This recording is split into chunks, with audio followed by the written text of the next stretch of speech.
Hello, I have decided to make a video about the meaning of being open-minded.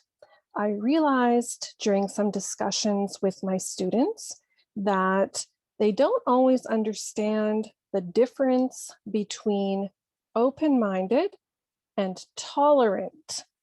So if we take a look at the document that I have prepared, I'm going to go through it slowly and hopefully it will give you some ideas and a better understanding of these two words. So being open-minded does not mean that you agree with and accept all ideas. It means that you have taken the time to learn about, listen to, question, and consider a variety of information and points of view. It may feel wrong to do this if you have been taught not to question things, and it may seem pointless to you if you believe you already know the truth about everything. But remember, we don't know everything. There are many ways to look at things, and there is a wealth of knowledge out there that can help us to better understand the world. You just need to be willing to be a lifelong learner. Remember that open-minded is different than tolerant. Tolerant people accept others' different opinions and actions, but they don't necessarily take time to learn about them or consider that their own beliefs could actually be wrong. So if I tolerate someone's different lifestyle, I accept it. I don't speak rudely to those people. I don't damage their property. I just quietly accept it. If I'm open-minded, I learn about it. I read about that different lifestyle. I speak to people who have experience with it. And then I make my decision or I base my opinion on that information that I have gathered. So there are several ways that you can work to become an open-minded person. So first, don't get angry when listening to or seeing other opinions or ways of doing things. Try your best to put yourself in the other person's place and think about that situation through his or her eyes, from his point of view. Do not close yourself off. Step out of your box. Welcome new ideas, different opinions, new information, and try to truly understand it. Be brave and go outside your comfort zone. So if you've always done things the same way, the way you were taught, the way you have been told, you are staying in a very small circle. If you step outside, there are many other things for you to see, learn, and discover. Be more social. Try to talk with more people about serious and current issues. Don't refuse to discuss important topics because you think they are sensitive topics. If you discuss these topics calmly, you will probably learn some new things. So many people say, oh, I never discuss politics or religion. However, if you never discuss them, you never learn other people's opinions. You never learn any new information. Never be afraid to ask questions. Asking questions and listening carefully to the answers is how we grow as people. Ask your friends, your teachers, your religious leaders, your coworkers, and most importantly, yourself. Don't believe everything you read, hear, or are told. We always hear things on TV, we read articles, we listen to others. You cannot take one story, one side of a situation, and believe that that is certainly the only answer or the correct answer.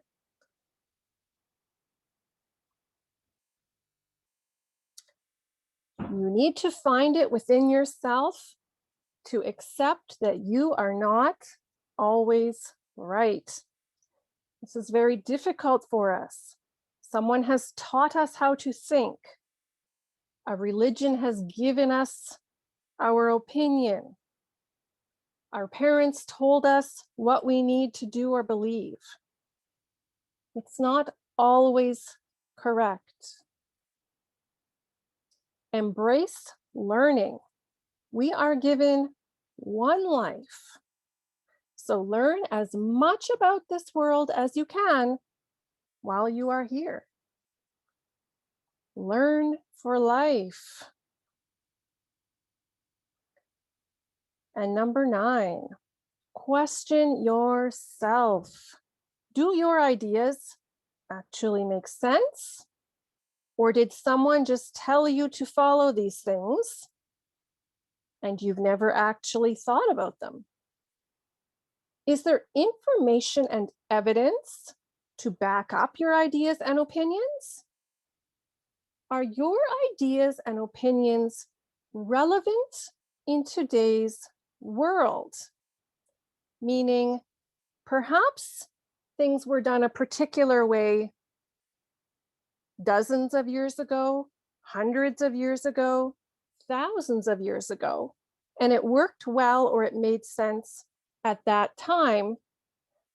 But in today's world, people have changed.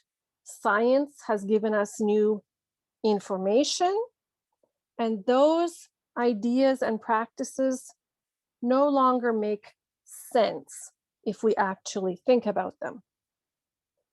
Are your actions, your opinions, your ideas positive and useful?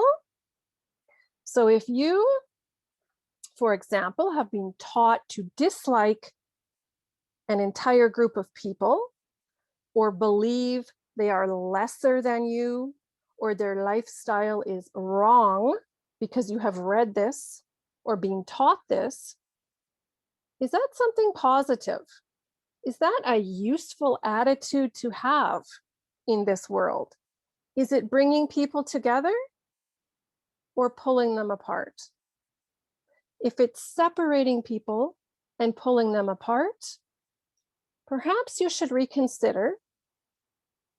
It may not be the best opinion to have if we want the world to improve. Are your opinions arrogant? By this, I mean, do you feel you are right? You don't need to give any proof. You don't need to explain it. All you know is you are correct, and only those people who believe that are correct. That is an arrogant opinion. It means you don't feel any need to learn, to read, to listen, because you are so confident that you are correct and the other groups are simply wrong or just don't understand. So here are some examples of topics we hear about that require Open-mindedness. Many of us form very quick opinions on these topics. We might even just hear the word and decide within 1 minute if we think it is okay, not okay, good, bad, a sin, when in fact, these topics require that you read many articles, look at statistics, put yourself in another person's place before you make your decision or form your opinion. Some of these include gun control. So should people be allowed to own guns? What kind of guns? Should they need a license? Rather than just saying, no, they shouldn't, it's bad, read about it. Look at the statistics regarding who commits crimes with guns. Do countries with gun control have fewer crimes? After you've gathered all of your information, you can form your opinion. Legalizing marijuana, the death penalty, doctor-assisted suicide, having one universal language for the whole world, abortion, freedom of speech, and included could be blasphemy, which is speaking negatively about religious figures.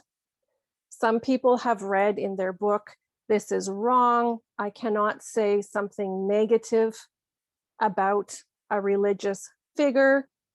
They should go to jail. However, you need to think carefully about that. Does saying something negative hurt anybody? No. Do we think those religious characters are getting angry and are not going to accept me because my neighbor said she didn't like this religious figure? Probably not. So are blasphemy laws actually useful? And have you thought about that? Placing more emphasis on girls' clothing than teaching boys to respect girls and women. We hear this one in many societies. We need to teach our girls to cover. They don't need their arms out, should be no stomach, no shorts, because that is going to cause the boys to look at them or to touch them. If we look at this issue in a deeper way, perhaps our focus should be more on teaching boys respect. Maybe it should not matter at all what girls choose to wear. If we teach boys to respect them, there will be no problems. So why do we put all of that blame on the girls? Gay marriage, we've been through. This is another one that several religions and also other people say they simply don't need to think about because their religion tells them it is sinful. I'm asking that you read statistics, read the new science that has developed since religious books were written thousands of years ago. Talk to some gay people about whether this was their choice or whether they were born this way. You need to gather all of that information before you simply accept the sentence in a book that tells you what is right or wrong. Polygamy and gender equality. People tell me that marrying more than one wife is acceptable for them, and it used to make sense because there were fewer men. They have died in war, they died while out hunting, and so they needed to have several wives to keep things balanced and create families. That's an example of something that made sense in the past. We need to examine whether that makes any sense now. Even if a book allows this, does it make any sense? Have I actually thought about this and decided whether I'm simply following something because I was told to? Or have I researched it? Have I learned about it? And have I used my own common sense to come to a logical conclusion? These are the reasons that many people are not open-minded.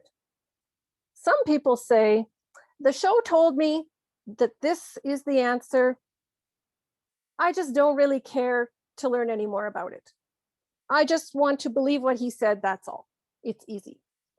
Some people say, I just know I'm right. Why would I need to be open-minded? I already know the answer. My mother told me. It's in my book. I saw it on the news. I don't need to look at other possibilities. I'm right. My religion gives me the answers. I can't question things. I saw a show about it and formed my opinions. I read an article, so I already know the truth. Remember, one show, one article does not give you enough information to form a solid opinion. Or my family believes this, and so I need to believe it as well. The problem with some of these is it takes away your free will and free thought that you were born with as a human. It means that you just do what you are told to do, what you read you must do. You are following. You are not researching, learning, using that wonderful brain that you were born with. And here is one example that I wanted to go through quickly to show you how to be open-minded. If we look at doctor-assisted death, which is legal in some countries, doctor-assisted death does not mean a doctor can choose to kill any sick patient. It means terminally ill people. That means people who have a disease that will certainly lead to their death. There is no way they can get better. Those people can make a choice, sign a paper that when they get really sick or have an extreme amount of pain, they want the doctor to give them a medicine that will stop their heart so they can die. Only if they sign the paper and there's no possible way they're going to get better. So first, we should look at the reasons that people agree with it. The main reason is human choice. People are born with free will. We should be able to do what we want if it's not harming anybody else. It's to eliminate suffering. If somebody is most certainly going to die, do we need to leave them in the hospital bed in pain for 2 months? Or can we stop that if the person chooses and allow them to die sooner and not experience all that pain? There's not really a purpose in living any longer if your quality of life is terrible. Maybe you don't know people much anymore.